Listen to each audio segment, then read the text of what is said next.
Hey there, this is Greg with Job Tips and Straight Talk, and this is a Straight Talk video for those of you who are teenagers into early adulthood as you plan your life, as you plan especially your sort of career path. And this is really, really important, so please allow this older guy to give you some advice that will serve you very well for the rest of your earning career, the rest of your life really.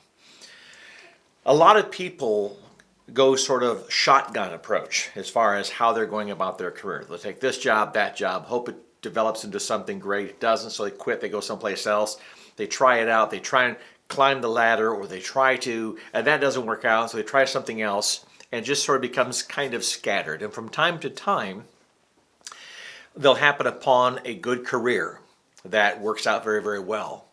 But all too often, it's not. It turns into just a sort of checkered career over several years of time, and you get to a point in your career, in your life, when you should be more financially stable than you are at that point, whether it's in your 40s, 50s, 60s, what have you.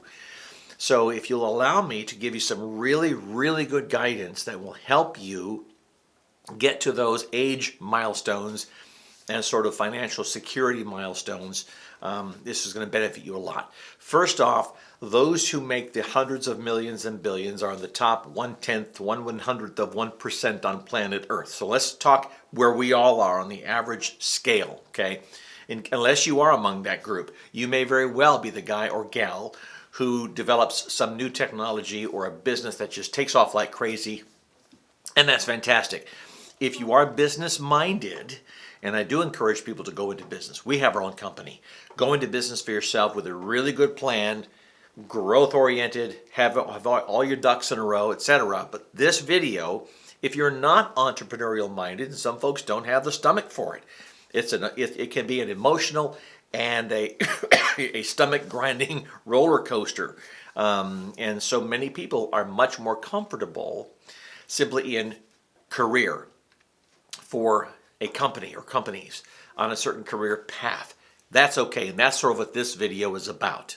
Okay, again, these straight talk videos are completely unedited, unscripted, no pop-up texting, no pop-up texts, if you will, or colors or bubbles or editing and cutting out the coughs and all this. It's just me live, I guess, while I'm doing this, recorded when you see this, unedited, raw, and real. Okay, so if you hear some of that, you see some of that, bear with me. All right, so let's talk about now right where we're going to go here. Even as a youngster, have yourself a plan of action. Have a sense of where you want to end up, and then how are you going to get there. So you're not just taking job, another job, one job, another job, another job, another job, kind of going up and down like this for the next 40 years of your life, retiring with nothing in the bank, or having to work into your 70s and 80s unless you want to. But set out a course. Find out what is it, what kind of career, what kind of job, what kind of profession or vocation or avocation do you want to pursue? And then chart a path of how you're going to get where you want to go. So you have an interest in this, whatever this is, and this is where you want to be at the end of the whole thing. What are the steps you're going to take to get there? And that'll allow you to have focus. Things can change along the way, but at least as things change, you can change with those changes.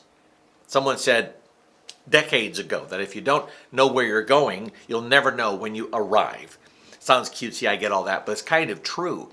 Have a goal and then how you're going to get there. Now follow this. I'm going to give you an example of someone who is a friend of ours. I'll keep his name out of it for privacy reasons. But this is a guy who joined the Air Force, did not join to become an officer and to retire a major, a lieutenant colonel, colonel, a general, etc. Stayed in the enlisted ranks, which means you have stripes on your sleeve versus, shiny objects on your shoulders. And super bright individual, joined the Air Force, I think, at the age of either 17 or 18, focused on his development, on his career development as he went. He knew right where he wanted to go. Whether he dreamed about the career path as far as what he did, as far as his job category in the Air Force or not, as a youngster? I have no idea.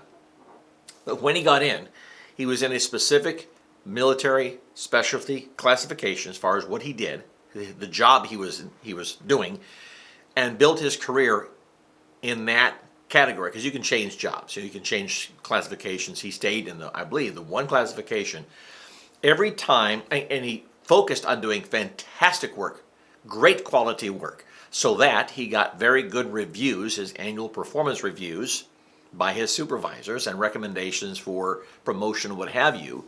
He studied his brains out for what they called back in that day the Career Development Courses, or CDCs. So he scored very high on the testing, made sure he was doing everything right as far as quality of his work, respect for authority, all those sorts of things. He made E9, which is in the Air Force terminology, a Chief Master Sergeant, at 16 years, which is nearly unheard of. He stayed in the Air Force for 14 more years at Chief Master Sergeant, as high as you can go in the enlisted ranks, E9. He stayed in E9, therefore, for the next 14 years. So he was top of rank in the enlisted ranks in his field, and top of pay grade, so X number of years in that pay grade. He maxed out. At 30 years, and this was his plan, he had a pension from the military at 75% of his pay when he got out, collecting it right now. The moment you get out, you start collecting. Then moved into a civilian position at a military installation in the same career field, now as a senior civilian, but in that role, equivalent to probably about a lieutenant colonel or a colonel. It's like a GS-13, I think was the rank, and the general service. That is a civil service rank, which is equivalent to about a lieutenant colonel, or 05. So, and he's doing this as we speak, at the recording of this video. He's about 2 or 3 years, I think, from complete full retirement. But point is, that he's got 20 years doing that, making very good money, while he collects a 75% Chief Master Sergeant at 14 years in grade pay. He will retire after 20 years of doing this with a civil service pension. He gets his military pension, civil service pension, which is a percentage of however they rank those, but it's a good chunk of money. In addition, I believe, to his Social Security check. I believe they can also still collect Social Security, if I'm not mistaken. In addition to whatever investments he's made over the years. So this is a gentleman who didn't rise to the levels of high officer. He just did an enlisted man's job. Went into civil service, but this was a plan. He will retire at 65, 68, I think 67, 68 years of age with a very, very strong retirement amount of money every single month until the day he dies. Full insurance, all the goodies, military benefits, you name it. Because he had a plan is what I'm getting at. Now, this doesn't mean you have to follow that kind of path.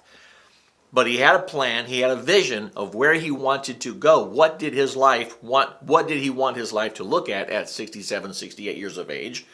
All things being equal, and also assuming not a bunch of hiccups along the way, because you can be thrown a curveball in your career and everything falls apart and you have to start over. That does happen in life. And if it does, okay, you have to weather the storm and go through that. But at least if you have that vision, that goal, and sort of how you're going to get to that place, if you have an upset along the way, you can course correct, get back on path, and still get there. Maybe a little different than what you had planned. Or maybe you decide to go a different career path altogether. Maybe you decide that, this isn't what I wanted to do. I'm not as fulfilled in doing this, whatever this is. At whatever point in your career, fine, make a change. But start out and be determined to have a goal, to get someplace, and be on the road to that goal, to the realization of the goal. That way you're making progress along the way. And you're not wondering then, what will retirement look like? Because believe me, you may be 16, 17, 18 looking at this. You may be 20, you may be 30. Whatever age you are, you may be 15 years old looking at this video. Probably not, whatever, but let's say you are. You'd be shocked.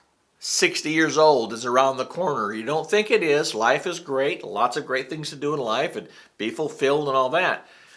But there's not a 60 or 70-year-old person who says, yeah, it took forever to get here. They all say, man, it seemed like just yesterday I was 20. Well, it was just yesterday, because life and time are like a vapor, gone. Before you know it, you don't realize it along the path that you're on. But believe me, you'll get there and you'll say, what did I do with my time? What did I do with my life? So this isn't a get-rich-quick video, but this is a video to help you get someplace on a clear path, so you have a much greater a much greater chance of success. I shouldn't say chance, because chance is almost a by happenstance, luck kind of word. Let's say a much better probability of success, whatever success looks like to you, but in terms of stability as you make your way through. Okay? And again, you'll have hiccups along the way. You have to adjust for those hiccups. But try not to go just aimlessly through life, through career, through job after job after job, and who knows where you're going to end up at the end of your working or productive years. Try to have a game plan and roll with it. All right? I'm Greg with Job Tips and Straight Talk. Thank you for watching. Have a great day.